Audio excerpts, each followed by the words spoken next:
Buen día a todos, bienvenidos. Mi nombre es Ramón Hernández, trabajo en la empresa SSI Soluciones Software Inteligente y el día de hoy lo que quiero hacer es compartir con ustedes lo que hemos hecho en una institución de salud respecto a temas de formularios dinámicos. Primero quisiera ponerlos en contexto del tamaño de la institución en la cual estamos trabajando. Es una institución que atiende aproximadamente, tiene más de 61 millones de derechohabientes, tiene 1,786 unidades médicas, al año proporciona más de 127 millones de servicios médicos, tiene más de 410,000 plazas o empleados y de esos 410,000, 320,000 es personal médico. Ese es el tamaño, digamos, de la institución en la cual estamos trabajando. Pero nuestro tema ahora, haciendo un poco de zoom, vamos únicamente a hospitales de tercer nivel. Estos son solamente 36 y las atenciones médicas que se dan en estos hospitales de alta especialidad son aproximadamente 340,000 al año. Ahí es donde estamos arrancando nuestro proyecto y es lo que vamos a compartir con ustedes. El problema que queríamos resolver era simple, era generar mayor tiempo de atención del médico hacia los pacientes, colaborando solamente en una pequeña parte de todo ese proceso, que era apoyarlo en el llenado de formatos. Yo no sé si aquí conozcan la expresión de tiene letra de médico, ¿no? Bueno, es cuando alguien tiene así una muy mala caligrafía. Yo no entendía, pensé que era alguna fantasía o algo, pero después de entender la cantidad de formatos que tienen que llenar los médicos, dije, ahora entiendo por qué se les hace letra de médico, ¿no? Entonces, son 7 formatos, por lo menos en promedio lo que una hospitalización requiere. El llenado de 7 formatos que estaban en papel, o muchos de ellos siguen en papel, llenar datos repetitivos como mi número de seguridad social, mi nombre, mi edad, mi género, el diagnóstico que me dieron, muchos datos que se podían omitir si teníamos alguna plataforma tecnológica que nos lo permitiera. Bueno, ahí arrancamos un proyecto que tiene estos componentes. Ahora les voy a mostrar algunas pantallas, pero generamos 5, 6 módulos o funcionalidades. La primera era un tema de gestión de los pacientes, después la parte de imágenes auxiliares del diagnóstico, documentos auxiliares del diagnóstico, la gestión de formatos, que es aquí donde entra esta parte del toolkit que hemos estado hablando en este track de conferencias, algo relacionado con el censo, que no voy a entrar en detalles de lo que es ahora, y una parte de administración de ese aplicativo. Estas son algunas de las pantallas. Esta es en la parte de dispositivos móviles. Esta aplicación funciona tanto en web, en Android, en iOS. Esto, lo que traigo aquí para ustedes, son pantallas de los dispositivos móviles. Esto es una lista de pacientes. Ahí yo como médico di de alta a mis pacientes, me conecto con, empiezo a interactuar con componentes que ya tenía la propia institución de salud, un lugar donde están los datos de todos los derechohabientes que se tienen. Entonces yo desde esta aplicación me conecto a componentes que ya existen dentro de la misma institución y empiezo a dar de alta aquí a mis pacientes. Después yo podría editar todos esos datos de mis pacientes. Hay datos que ya están precargados, todos aquellos que son información del paciente, bueno, yo ya lo traigo y se lo muestro al médico, y puedo ir agregando cosas específicas de lo que yo tengo para esta hospitalización de mi paciente. Están aquí los tabs. Esta es la parte de datos generales. Tenemos una parte de imágenes, son imágenes que apoyan al médico en el tema de la gestión, digamos, de esa hospitalización.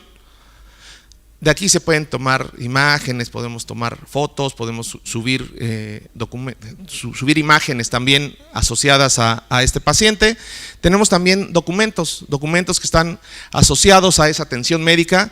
Podría ir ahí, por ejemplo, los resultados de un análisis clínico o tal vez un procedimiento médico que yo quisiera tener ahí presente. Yo lo podría tener. Tenemos la posibilidad de mandar a la impresión desde los dispositivos, ¿sí? Desde la parte de los dispositivos podemos mandar esta impresión. Y Tenemos aquí la parte interesante, que es lo que vamos a contarles un poco más en detalle, que es la parte de los formatos. Aquí al inicio del proyecto configuramos 31 formatos y teníamos la disyuntiva, digamos, de si lo empezábamos a hacer, a construir cada uno de los formatos, que es en lo que hemos estado hoy en estas charlas mencionando. Si íbamos a hacer cada uno, el tiempo y el costo no nos iba a dar. Entonces definimos que íbamos a integrar un componente, que fueron la parte de los formularios dinámicos, y ahí bueno, nos contactamos con GeneXus Consulting y nos apoyaron en este componente. Como bien decía Pablo en una de sus charlas, ya tenían ellos resuelto el web, pero no lo tenían para dispositivos móviles, y ahí con algún, bueno, no sé si fue poco trabajo o mucho, ya nos contará Pablo ahora, pero digamos, lograron ponerlo en SD. Y entonces nosotros salimos con nuestra aplicación, que ahora lo tiene esos formularios dinámicos, tanto en la parte web como en la parte de dispositivos móviles. De aquí, el médico selecciona cuál de esos 7 en promedio, les decíamos, que se requiere para cada uno de los pacientes. Hay datos que ya se precargan. Aquí ya resolvemos un poco el tema de la letra de médico, ¿no? Ya queda mejor. Datos que ya se precargan, también eliminamos errores en la captura, ¿no? Ya hay muchos datos que están precargados y simplemente el médico captura los datos que faltan, ¿no? Para cada uno de los formularios.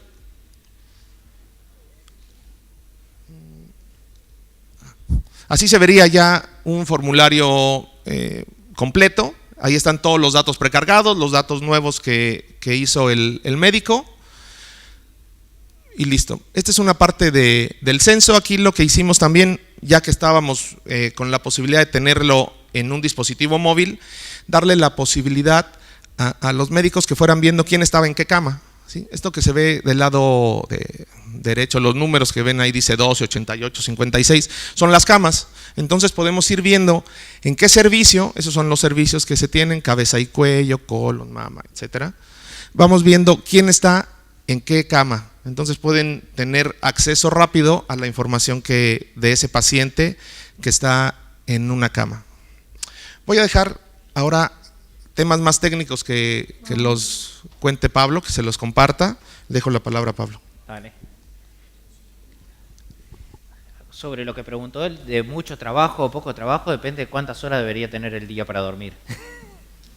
Bueno, lo primero que nos pasó era una arquitectura en la cual la tuvimos que negociar bastante, porque algo que me pasó era que no es de la escala de lo que yo por lo menos estaba acostumbrado. En Uruguay somos 3 millones de personas, el sistema tiene como público objetivo 61 millones de derechohabientes, o sea, era de otra escala. Acá lo que vemos son los atributos de calidad que priorizamos para la arquitectura, los más grandes son los que quedaron priorizados como más importantes.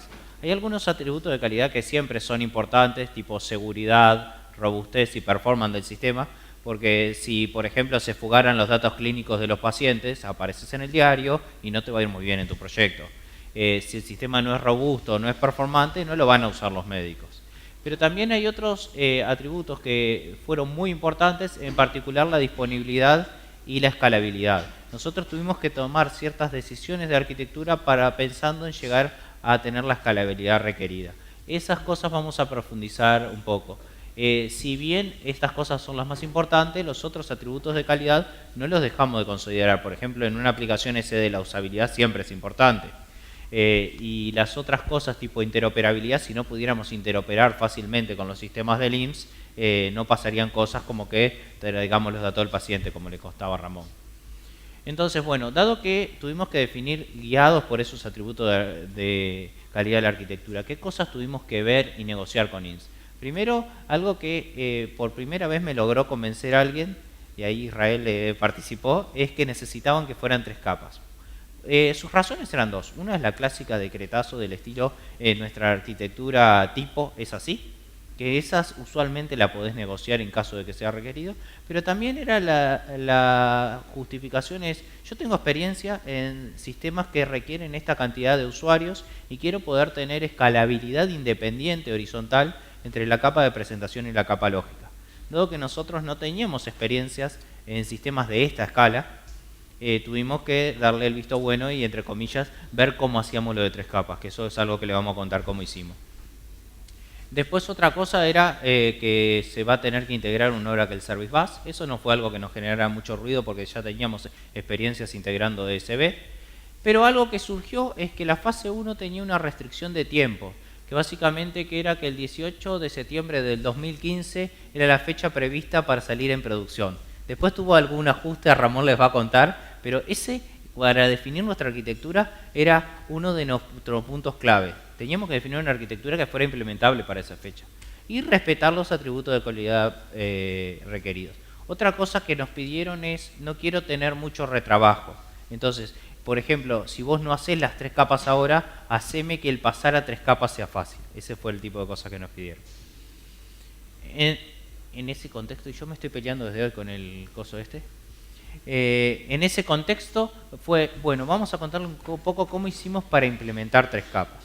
Lo primero es, ¿qué ventajas tiene y cómo lo hicimos? Tanto la parte web como la parte SD, la carga de datos, los datos que yo quiero mostrar en la pantalla, está hecha toda con data providers. ¿Qué ventaja tiene? Primero, estoy usando código entre la parte web y la parte SD. Y otra ventaja que tiene es a los data providers al ser muy parecidos a Proc, nosotros vimos cómo es la forma viable que puede hasta automatizarse de separar eso y llevar los data providers que ejecuten en la capa lógica y tener solo un bypass desde la capa de presentación. Después, el mismo esquema hicimos para las acciones. Adentro de los eventos GeneXus no programamos nada o programamos lo menos posible. Hicimos toda la acción en procedimientos y los procedimientos también los podríamos llevar a 3 capas. Vuelven a tener la ventaja del reuso de la acción. Dado que nuestra acción está toda en un procedimiento, la podemos reusar y usar el mismo procedimiento en web y SD. SD es offline la aplicación, entonces el mismo procedimiento puede ejecutar adentro del dispositivo o en el backend. Y otra cosa que nos pasó era que entramos en crisis del estilo, está todo bien, pero si voy a 3 capas, perdí la capacidad de usar los patterns. Eso fue nuestra primera cosa y con eso nos baja la productividad. Nuestra solución fue no perdimos todos los patterns. Un pattern que vimos que seguía siendo aplicable y nos aumentó la productividad fue el Web Panel Designer. Básicamente el Web Panel Designer encontramos la forma de utilizarlo, que después de que vos ya tenés un par de ejemplos de cómo hacerlo, lo podés hacer repetitivo para generar código en 3 capas. O sea, no perdés todos los patrones, podés mantener productividad utilizando el Web Panel Designer de K2B Tools. Y otra cosa que hicimos, que Ramón ya hablaba, fue, bueno, integremos componentes del framework, no hagamos todo de cero, no reinventemos la rueda.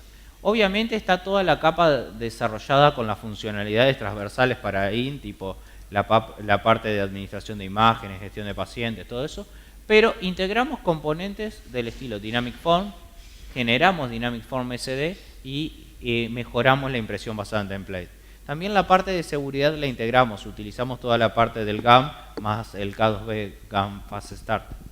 Acá en esta PPT, en general, antes de meterme en detalle, capaz que puedo mencionar, pero ya es un poco repetitivo, qué es Dynamic Form. Es por si alguien no estuvo. Básicamente me permite configurar las pantallas con los campos que quiero, de qué tipo de datos son y qué reglas de negocio tiene.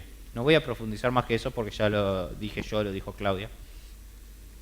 Pero sí vamos a profundizar en qué se hizo en este proyecto. Primero que nada, se hizo la capa de Dynamic Form para SD. Se hizo la aplicación nativa que muestra los formularios dinámicos en SD.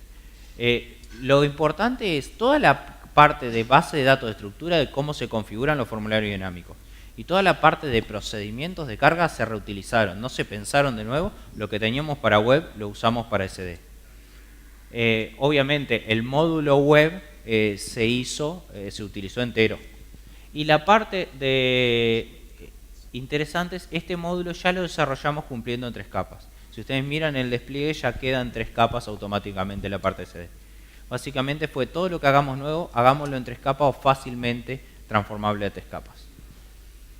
Y la versión está, como ya dijo Ramón, para Android y para iOS. Lo otro que también trabajamos bastante fue en la impresión basada en templates. Para la UCE lo que teníamos era una impresión basada en templates donde los templates eran ODT. Tiene sus ventajas y sus contras. Sus ventajas eran más que nada que puedo llegar a tener, si preciso, bajarme un documento en una versión PDF o en una versión editable.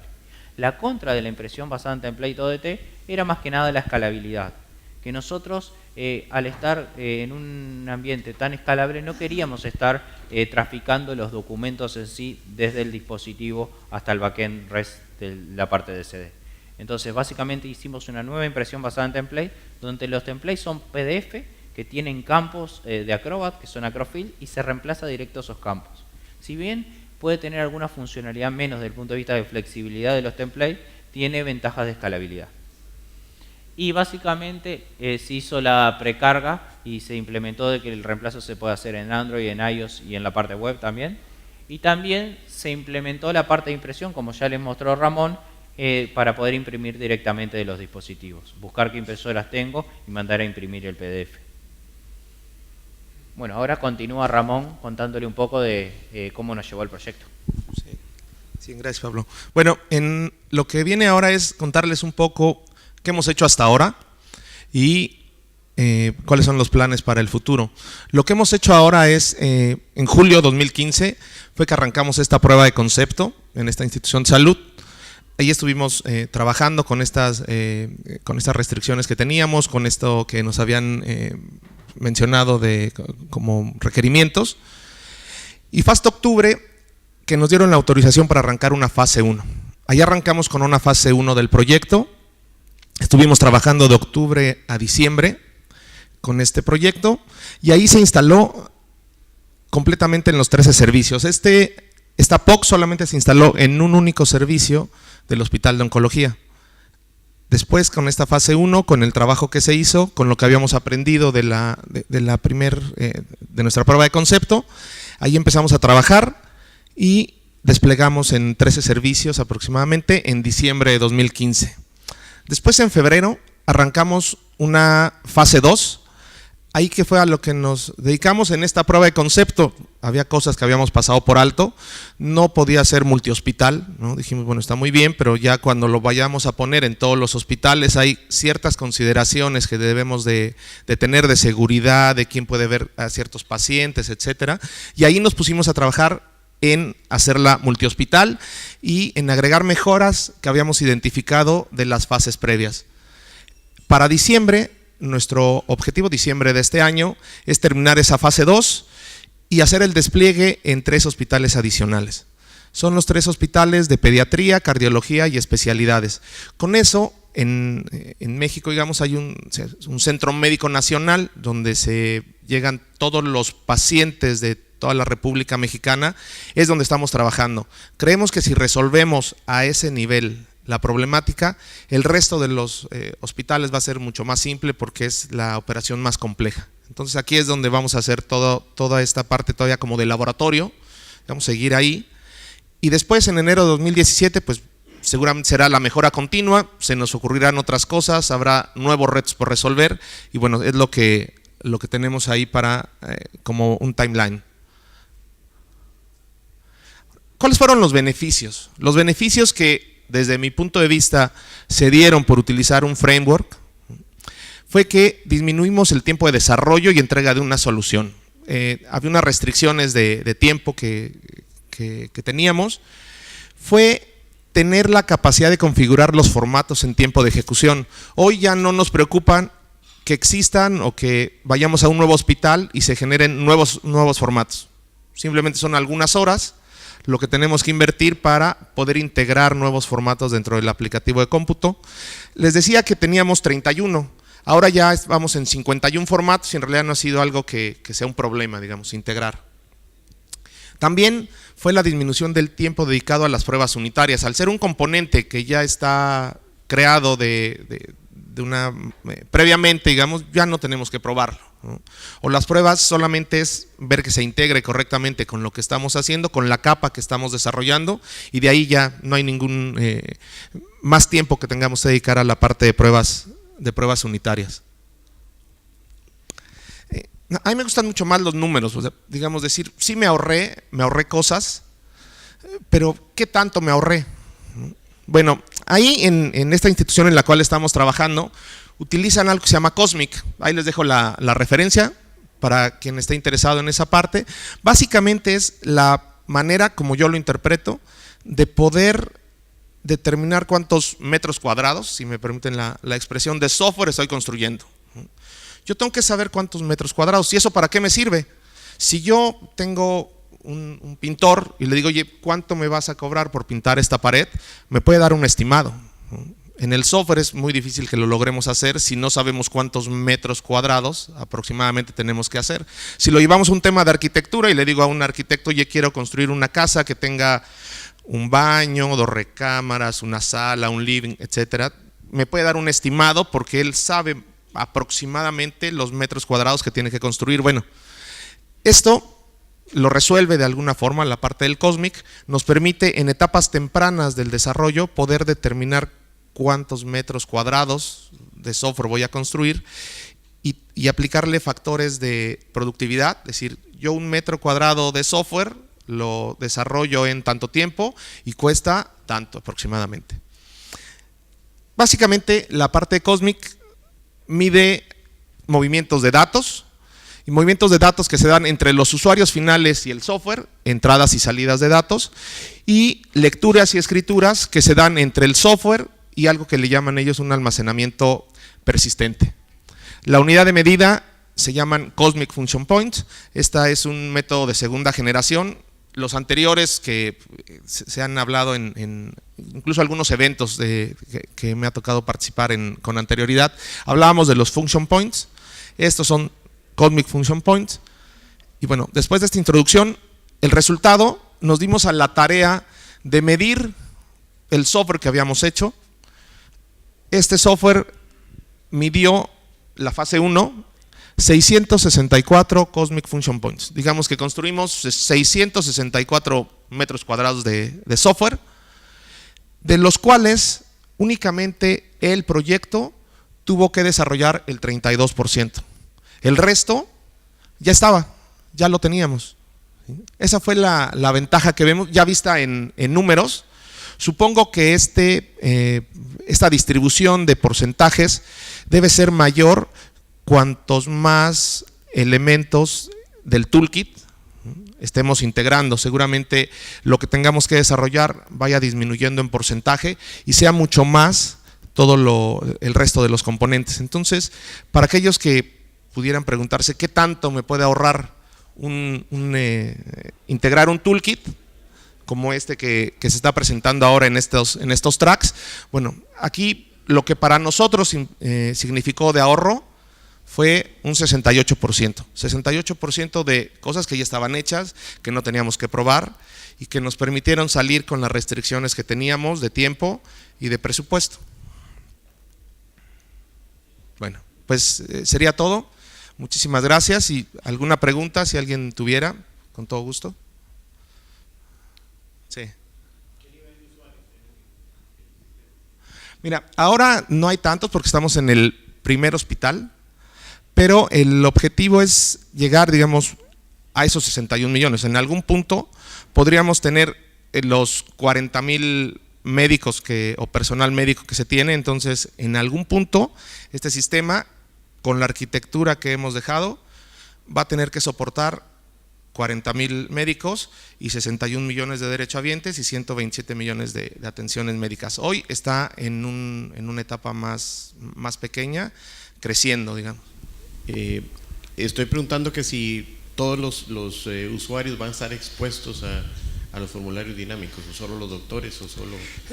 No, de hecho, en lo que hemos estado haciendo, ya identificamos que, por ejemplo, el área de enfermería también tiene formularios dinámicos. También va a poder ser susceptible de tener temas de formularios dinámicos porque las enfermeras llegan y toman los signos vitales, la administración de medicamentos, etcétera. Entonces también eventualmente van a utilizar algunos formularios dinámicos. Sí, porque gente con la que he hablado teme que tenga un impacto en el performance, porque no es exactamente un formulario nativo, sino que hay un intermediario que está haciendo el formulario.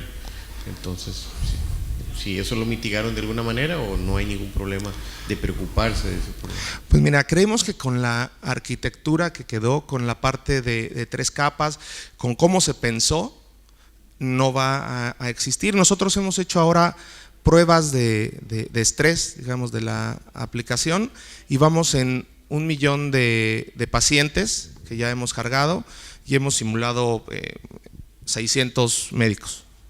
Y ahí, hasta ahora, no nos ha dado ningún problema. Te diría que está aprobado ahora para 600 médicos y 1 millón de pacientes, eso es lo que hoy tenemos, y ese 1 millón de pacientes generando aproximadamente 7 formularios por cada uno de esos pacientes. ¿Alguna otra pregunta? Bueno, pues muchas gracias. Gracias a todos.